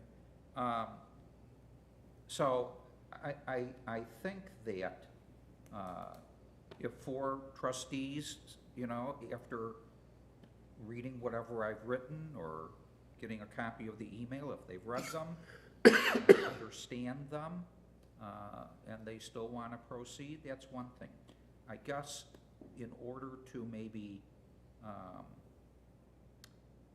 provide me with more information, if you have these municipalities or whatever in Illinois, I assume, that are considering this, I'd like to talk to the lawyers that represent these municipalities to understand what they're thinking. Of course, I mean, agree. I have no market or corner on all knowledge concerning this issue. I'm not really an expert in this area, I'll tell you that. But I know what these cases are, I know what they say, and I really think that if you have persons who represent municipalities who are considering passing such an ordinance, even though they never had such an ordinance before, let me know who they are. I'd be happy to talk to them. I'd be willing to certainly listen to them, whatever ideas they have. I mean, I have no problem with that, assuming the board wants me to do that, you know. But I'm kind of reluctant without four members of the board or the board or somebody or the manager saying, you know, draft such an ordinance. Because otherwise I'd be drafting ordinances whenever any one of you wants me or two of you wants me to draft an ordinance. So that's really it. So maybe you could provide me with this and maybe I could talk to them, contact them, have a conversation with them, and maybe we could further this discussion. I agree. I think information sharing is important. I think that we're only stronger when we, you know, work with other communities. So truly, I agree. I just want to make sure that we're not walking away from this meeting saying, yeah, we had a great discussion on guns. And we're not doing anything. So I would- just want to be very clear about, you know, The what we're direction- doing moving forward. See if I can clarify the direction. We're asking Bernie Paul, with all of our input, if we know of some knowledge within the state where they're working around what I thought was authority. We didn't have, but anybody that's working on that, Why don't you, can I narrow that a little bit? yeah, narrow it down. Okay, I'll go because on the whole forever. state of Illinois is a pretty broad thing for me to go inquire everywhere in the state of Illinois. Trustee Bancoli has said that there are communities that are working on this issue. She knows who those communities are, I do not. Yeah. And you, as I said, you don't have to tell me right now. Okay. And if she wants to tell me or would tell me, and I'm assuming she would, what communities those are, I would be happy to contact the lawyers of those communities and have a discussion as to their view of this issue. Because as I said, I don't have a corner on. That we have more information, more pertinent information. I agree. I agree. But I So don't. It's not a dead issue. Pardon? We're directing Bernie to pursue the additional information that we can provide to him. Yes, but this is twofold, and I don't want to completely ignore that a directive has also already been made regarding an ordinance. So research is great, being fully informed is great. That's part of what has already, that's part of what we're talking about. It's not all of what we're talking about. I just think that we need to leave this meeting being very clear about what we want to do moving forward as a community. Or at least what we want to attempt to do. Okay, that makes sense. Yeah, so, I would, in keeping with that, I think that if we could have a draft ordinance that we necessarily didn't need to come in and vote and codify as an ordinance, but if we could have a draft ordinance, then Bernie, when you contact those other communities, we could look at what we put together, we could talk about what they're doing, and we could then. I drafted an ordinance in 2013. I don't think it would be too much different, I don't think, than that ordinance. You have, do they have a copy of the ordinance? Yeah, it was. You have a copy of that ordinance. So they. And is it up, I mean, so in your legal opinion, is it updated and, with the new It's not. realities of It's not 2022? been worked on since 2013, but, Yeah. but I think, if I remember correctly, and I may not, but I think that, the ordinance, I think, in 2013 was a rather comprehensive ordinance. It was an ambitious ordinance on the part of the Village of Hanover Park. And the Village of Hanover Park was, maybe, and I'll say this, maybe there was too much in it. Because, as you can see, if you passed anything that was in conflict with the state statute, you could have maybe preserved the power to do something later. But I do think that that ordinance has a lot in it. You might want to take a look at that ordinance and see what is in it. I'll do the same. And see whether or not those are your concerns or whether you have other concerns. And that, because, you know, there's a lot in there. So take a look at it and see what's in there and see whether or not that fits what you're thinking or not what you're thinking.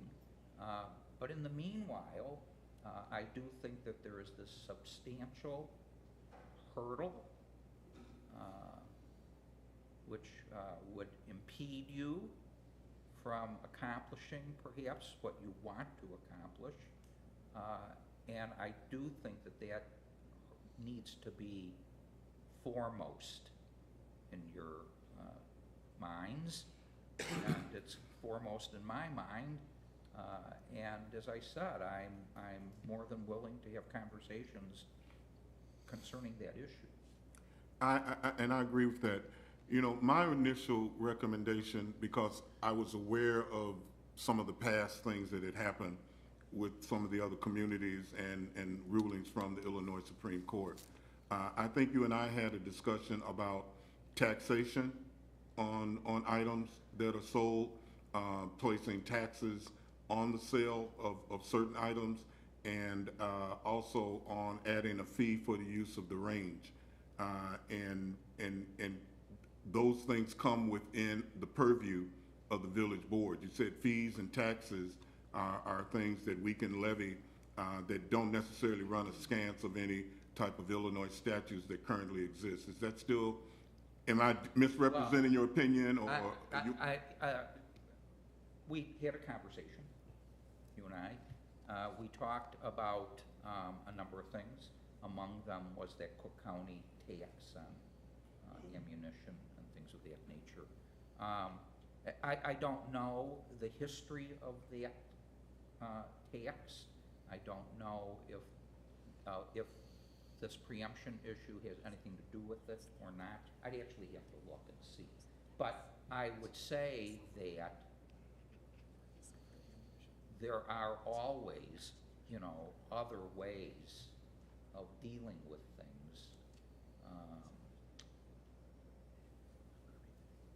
You know, and it may include taxation or other types of action that may not be preempted. But I think the issue that was presented was to prepare an ordinance forbidding the sale of assault weapons, or maybe the possession too of assault weapons. And that was problematic to me. But as I said, I'm willing But I think that, to me, that is a thing that some of the board members were interested in. And as I said, if other people have information about that, I'd be willing to listen to it. Right. And so do you believe that you have clear direction? I don't know. Well, that's what I'm, Yeah, I don't know. I mean, as I said, So what I was going to say before was, would it be possible for you to speak to other attorneys from other villages? And that's what you said. So I agree with Trustee Bancole, and here's the issue too, that we all have a difference of opinion. We hear Trustee Porter's heart about the gun range. I don't have a problem with the gun range. I have a problem with the type of weapons that just kill so quickly, so fast, so too much. And that it's being sold to outside as well. So we all have different things that we're looking at. And what I'm looking for is, what are those other villages doing that we can protect the village, but more importantly, protect the lives of others in our community and outside of our community. So, and still protect that First Amendment right. And I believe, not just Trustee Bancole, are you Right. with that too? We want to protect the Second Amendment right, sorry, long day. So we want to protect that right as well. So I know it's a lot, but I think that we've got pretty smart people on this board, and I believe in you, Bernie, and we can do it together. Yeah. and, sorry, go ahead, Bernie. So I guess, does the board want me to try and get this information from Trustee Bancole and contact these other lawyers? I guess that would be the first thing. Do you or don't you want me to do that? Okay, let's take a consensus of that. Raise my hand. Yeah, sure, just raise your hand. One, Okay. 2, 3, 4, 5. So I would say strong majority of the board, Okay, including myself, okay, okay? all right. The, And then, the second part is a review of that ordinance we have from 2013. And That was I, pretty, for me, it was pretty comprehensive, and that may be a start, rather than just cut short. And so I'm looking at these two parts, one we've directed Bernie on, but share with us that ordinance that we once had, that crashed and burned, but to review that, and I would call these two items as a comprehensive review by this board moving forward to try to meet our value system. You know? I mean, I was involved trying to send something to Congress, and my name's on that, and I signed off on it. And so I'm serious about not sweeping everything under the carpet. I'm not into opening gentlemen's clubs. I think that goes a step too far, and I appreciate the analogy, but I don't. And so we, you know, it's a sensitive subject. We can rub each other maybe a little bit the wrong way, but moving forward, we're here for the people of Hanover Park. And those are my concerns. And certainly when I, you know, coming out of my wallet, I want my street fixed. That's the biggest complaint I have in town. But I can't offset that with safety issues and concern for our children. I'm in the schools too much to back away from that. So, Bernie, I think you have your direction. do I? so, can I just add, so the second part of the direction, I just want to clarify. So, I read the 2013 ordinance that was drafted. It was the full-blown ban on assault weapons within the village. So that was like the storage, that was, it included all sorts of things. I'm looking for, and can ask for, I guess, yeah, you know, others to chime in. I'm looking for something very specific. The sales of this one type of gun.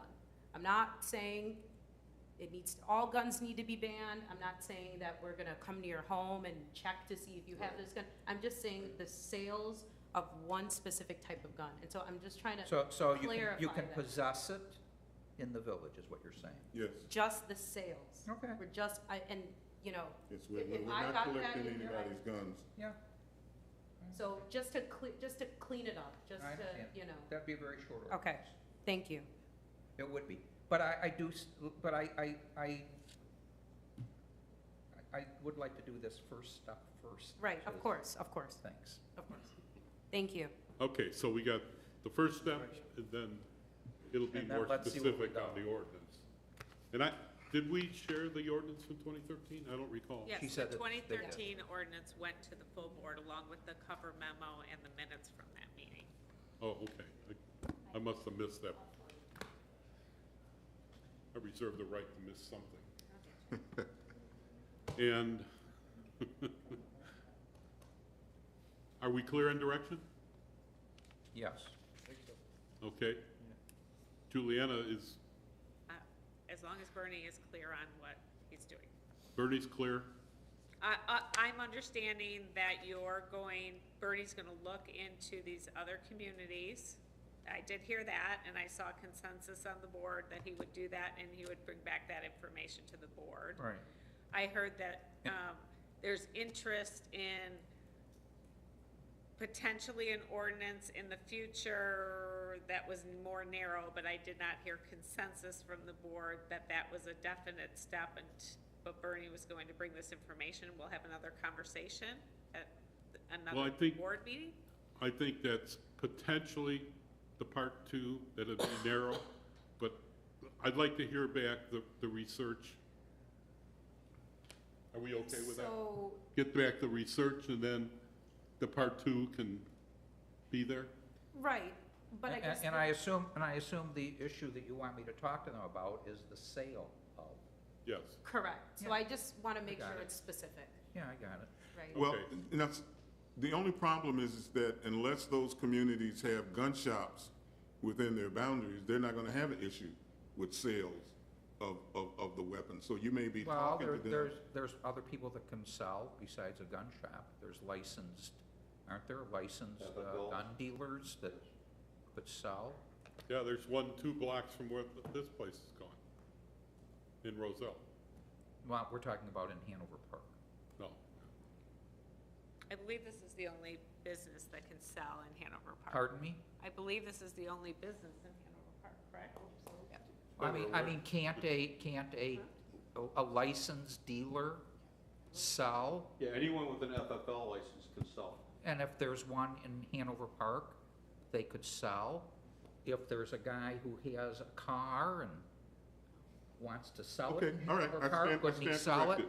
All right, I stand corrected. Continue with the direction as previously noted. Yeah. Well, and I think the issue also is that any action taken by the board that would stand, would apply to any new business coming in as, it would be part of our zoning ordinance or whatever that would regulate how a business would do. Gee, that wasn't my understanding. I didn't understand that either.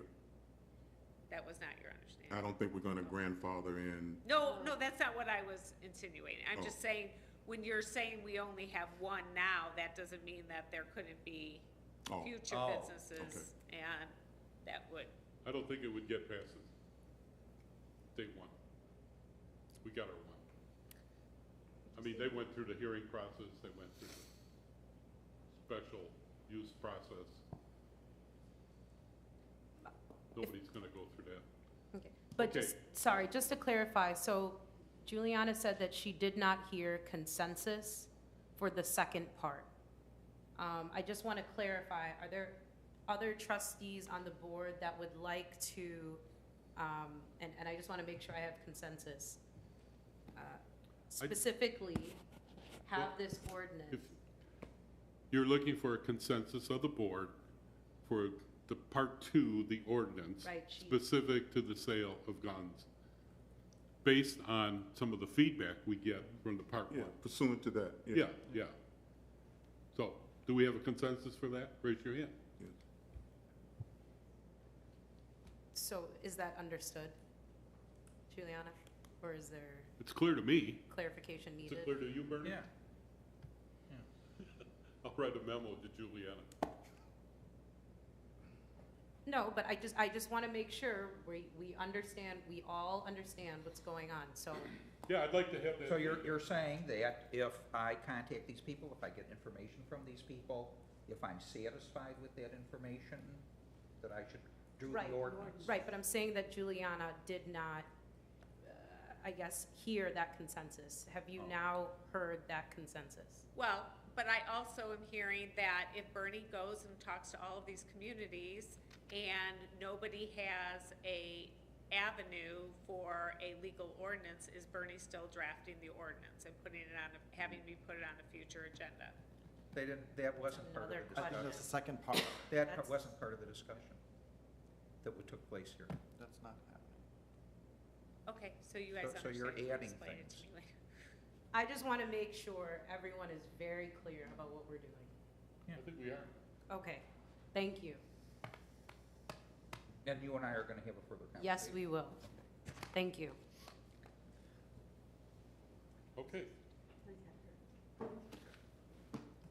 That concludes the village manager's report. Did you have anything else? I Julie? don't have, Oh, only Remy's smiling. The village clerk's report? Oh, yes. Hi, guys. Okay, so I do want to do a quick shout out. Touch a Truck was a super successful event on Saturday, so thank you to the trustees that came to visit. A huge thank you to Public Works, TJ, Rob, and Michelle specifically, just helping getting all the trucks there. Your Public Works is amazing at setting up and helping, and all the employees that came. And also police and fire, thank you for bringing your trucks and cars and your staff to come assist in that. We couldn't do it without you. And the Special Events Committee for helping run the wildly successful sand pit area for those kids. Who would have thought you put some sand on concrete, kids will come play for a while. So thank you for a great event. Just wanted to give you all a heads up that August 7th is our annual car show event that is coming up.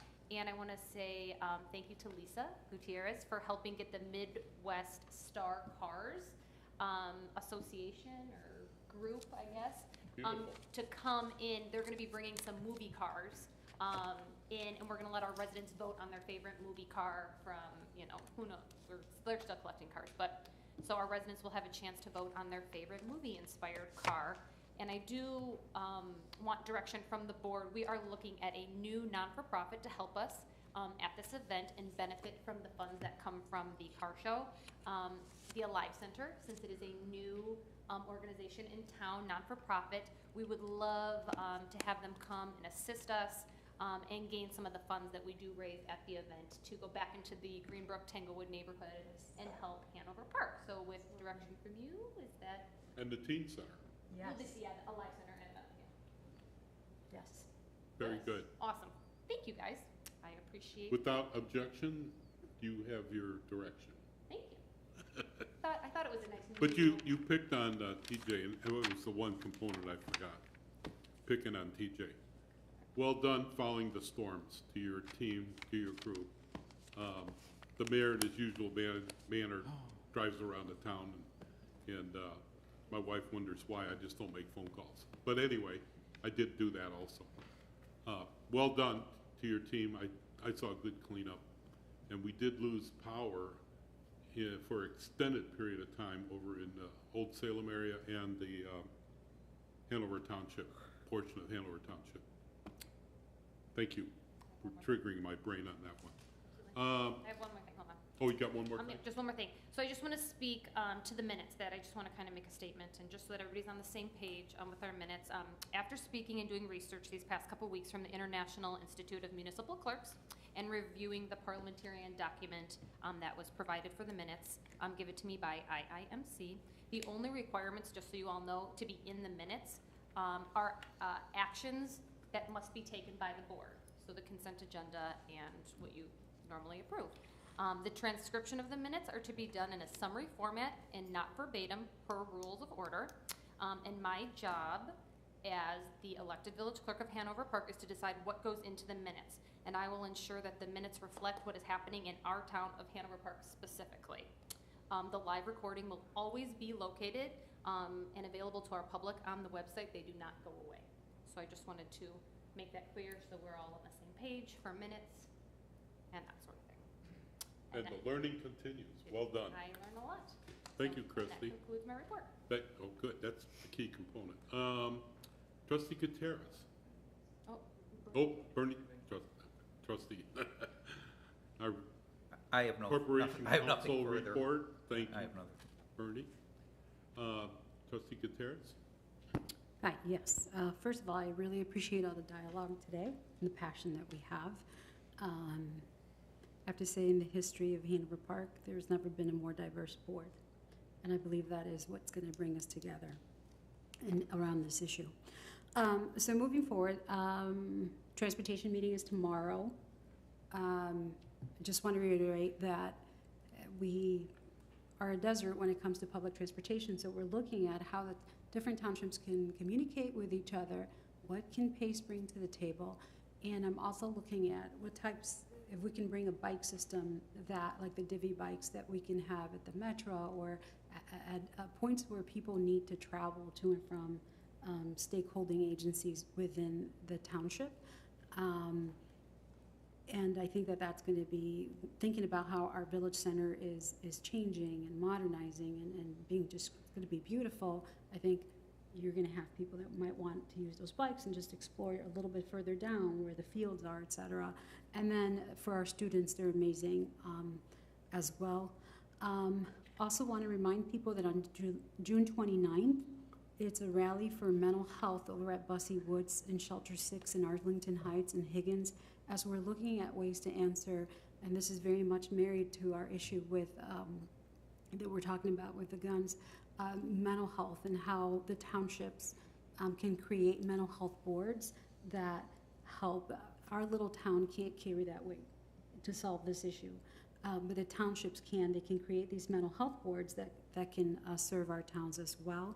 And that's June 29th. It's a family event at 5:30 at Bussey Woods Shelter number 6. And then finally, I want to wish all the gentlemen that are fathers here a very happy Father's Day. Oh, thank you. Thank you. That concludes my report. Very good. Thank you, Lisa. Trustee Porter? Okay, thank you. Thanks for the discussion. To my brother Jim Kemper, I wish everybody was a former Marine and had the kind of training that you had on the use of weapons, storage of weapons, and the safe operations of weapons. We wouldn't be having this discussion. So I love my brother, and we may disagree on this, but there's not a lot of daylight between the two of us, and I just want to state that for the record. I want to say that, first of all, the Wednesday Night Live was a great success. Our gang, the band that was there, was excellent. Everyone had a great time. It was our first outing, and the first one is usually a little rough in attendance until people kind of get the hang of it and know what's going on. But the special events team did a great job, Dave and the rest of the group. Public Works for taking care of all the setup and everything. Hanover Township for helping to direct traffic. It was a real team effort and a success, a victory for the whole team. So I just wanted to congratulate everyone on that. I want to say that Juneteenth will be happening this Saturday. We're really excited about it. Once again, just thanks to the police department for helping us to organize and put together different measures to provide for the safety, making sure that everyone can just simply come and enjoy themselves and have a great time. So I appreciate our police department. Public Works has done a yeoman's job with helping us plan logistically to set up and do the things that we need to do. Thank you, Jed, for printing out those ad books. They look great, and you and your team did a great job with that. So on behalf of the Sister Cities Committee, I'd like to thank everyone that was involved in that undertaking. I'd also like to mention that we took on something new. We did an ad book, and I don't think that had ever been done in Hanover Park for any of our events. And as it stands right now, we raised about $1,100 in revenue from ad sales in the ad book. And it might be an opportunity for some of the other committees and some of the other groups that are doing things, because we have long been challenged by this board, by the mayor and sister cities, saying that you got to do some fundraising. You know, you got to do something, because we're very grateful for the budget that we get from the village, and we're very grateful for that. But the things that we want to do go beyond just that budget, and we know that because we are operating on limited funds, and you can't give all your money to sister cities as much as we'd like you to do it. There are other deserving committees, you know, that are well in need of some of those funds. So we came up with the idea of the ad book, and it has proved to be a great success at a cost of about 25 cents per copy. To do that, we get 250 copies, and I guess the math on that says that it's less than $60 in terms of production. We got the Hexon Gomez from the Hanover Park District was very gracious in donating his time as a graphic designer to put that together for us and to create a really, really nice looking book. I should have had Jed bring a couple of them here, but I didn't want to spoil the magic and not give them out on Saturday. But they're very good looking books, and I think everybody be well pleased. And I'd be willing to talk to any other committee member, liaison, or committee chairperson that wants to talk about our experience. We learned some things that we will do better the next time around, but we're very pleased with the end result from the ad book. So we're very pleased with that. I did get a chance to represent the village at the CPTK. I guess those are the right. CPKC. CPKC press conference in the mayor's absence, and that is a continuing effort. I understand that we now have buy-in from our state senator, Dick Durbin, who's now signed on to be a part of this effort. And so the momentum is growing. It's continuing to proceed. I don't know where it's going to end, but I do know that we have some very strong advocates that are opposing this merger. Mayor Craig, your presence was missed. Everyone asked about you. And Fat cat, yeah, I know. And I'm more than willing to step back and let you assume your rightful position in that fight. So, but because you've been a very vocal leader in that movement. So, but it does continue, and I was honored to be able to represent the village at that press conference. I also want to just mention. Can I just add one thing? Sure. I was very impressed that our state senator reached out to Marty Oberman.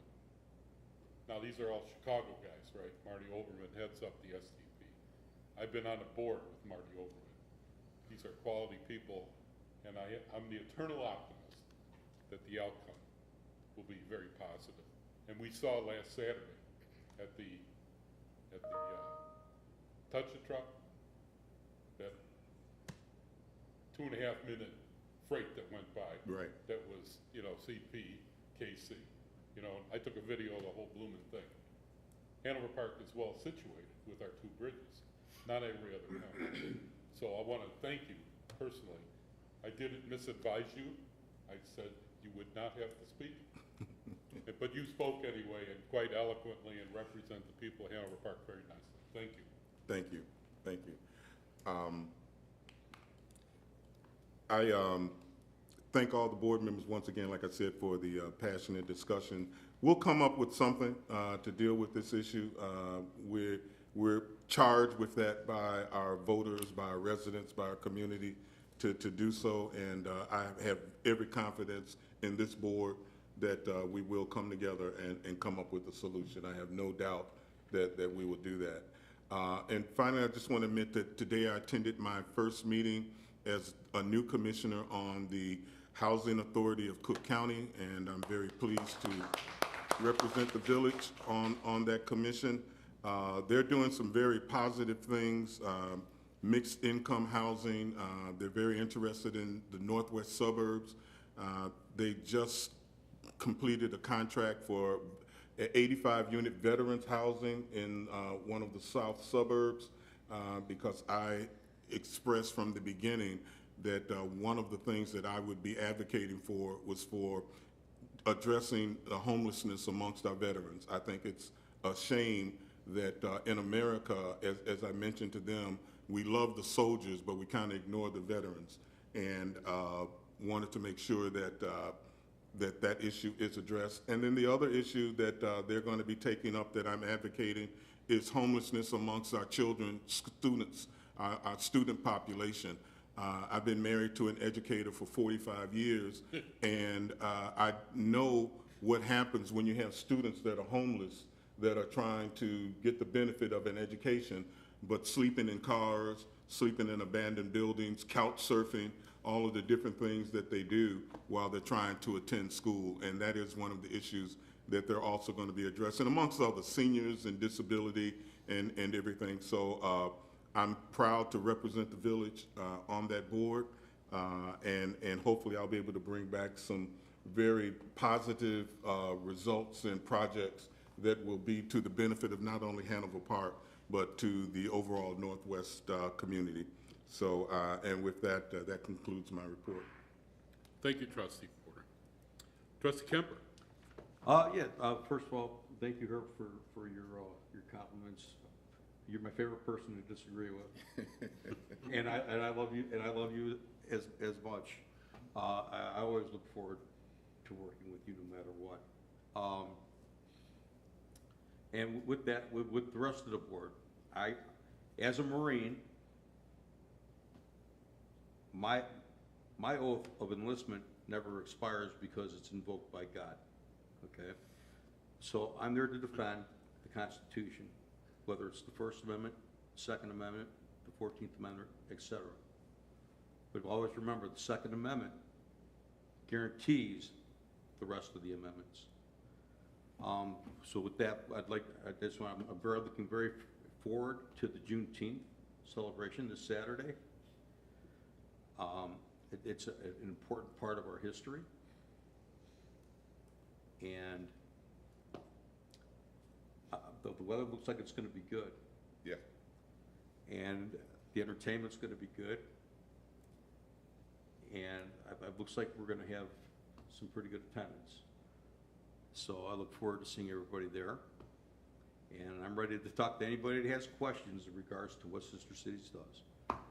And with that, I conclude my report. Thank you. Well done. Trustee Bancole. Yes, thank you. I would also like to start my report by thanking the board for a very informative and productive discussion on how we will move forward pertaining to gun sales in our community. Truly am just thankful for not only the diversity on this board, but just the different life experiences that we all bring. It really adds to the strength of our board, so thank you. On behalf of the Environmental Committee, I want to thank everyone who came out to our apiary event. If you came to the event, you saw how awesome it was. We were eating honey. We were looking at bees. We were doing everything out there. It was awesome. So, I have a question. Yeah. Have you ever held a handful of bees? No. I have. It's actually, it's a unique experience. No. Yeah, unique is the right word. So again, thank you for everyone that came out to that event. I was able to also attend Urdu Samaj's interfaith dinner. So that was, again, I've spoken about it before, but interfaith dialogue is always needed in our ever-changing society. So thank you to Urdu Samaj for inviting our village to that dinner. Was also able to attend the Hanover Park Blue Apartments, their ribbon cutting on the newer remodeled apartments within the building. The apartments are beautiful. I'm really excited for that development and for the new ownership. Was also able to attend the zoning hearing for the Village Center, which was super informative. I truly want to thank our fearless leader, Shubra, for and just her team at Community and Economic Development for all the time and work that has gone into not only this Village Center, but communicating what the vision of this Village Center is. It was a great meeting. So many questions were asked, and so I'm just really thankful for all the work that's been put into in this endeavor. Also want to thank the many people who are involved with the Touch a Truck event. My hat's off to you, Christy. My hat's off to you, TJ. I was also able to speak to several different members of our law enforcement and our fire department, so my hat's off to both of those departments as well. And then I also just want to wish everyone a happy and healthy Juneteenth. And that concludes my report. Thank you. Thank you. Trustee Prigge. I just want to wish everybody happy Father's Day. Hope you'll enjoy it with your families. Other than that, that's it.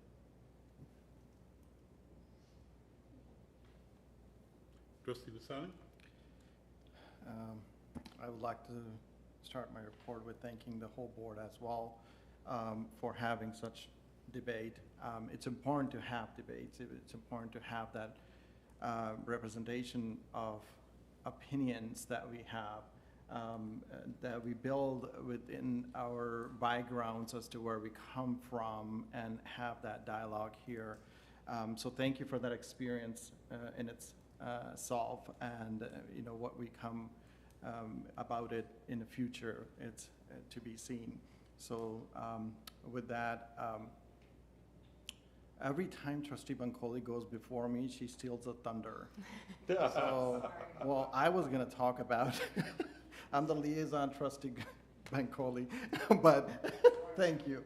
You represent with the passion, and you're there, and it's always your presence, matters. And thank you for being there at the hearing as well. So with that, Development Commission held a public hearing on June 9th, and Shubra and team and village itself has done a great job reaching out to the local residents and also the neighboring residents.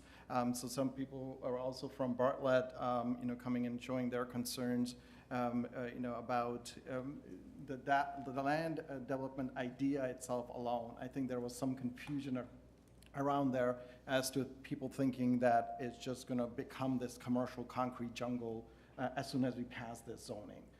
So now Shubra and Attorney Paul were instrumental to diffuse that and talk about the reality that it might happen anyway. Eventually, these lands are owned by private parties, investors, and stuff like that. That might happen, but all we're doing is making sure it happens beautifully, and that's what we're trying to do here.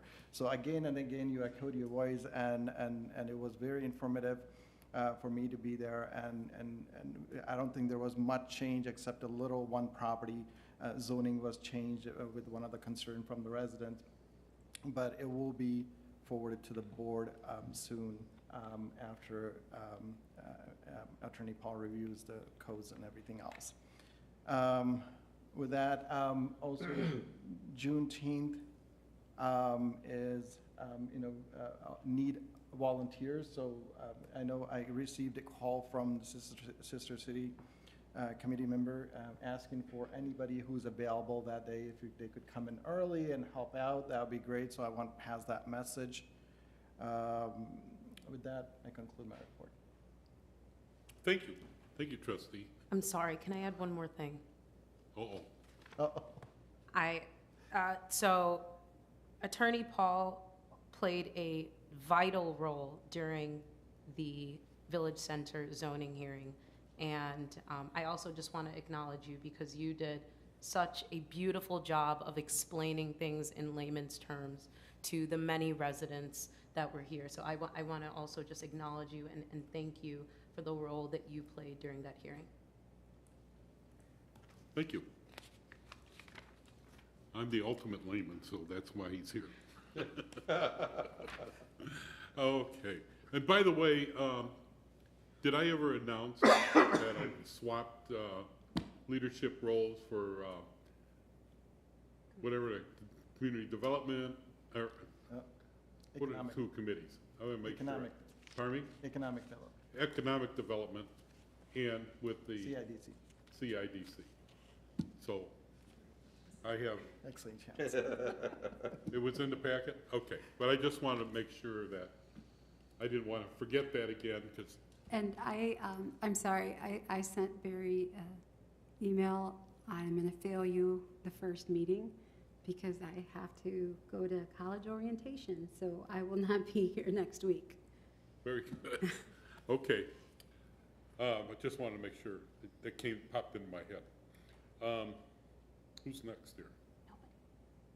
That's Is that it. it? Well, that's it. That's it. We have no executive session. Do we have a motion to adjourn? So moved. Second. We have a motion and a second. Do I need a roll call, or can I say all in favor? All in favor, say aye. Aye. Thank you. Thank you for the robust discussion, and we have our direction. This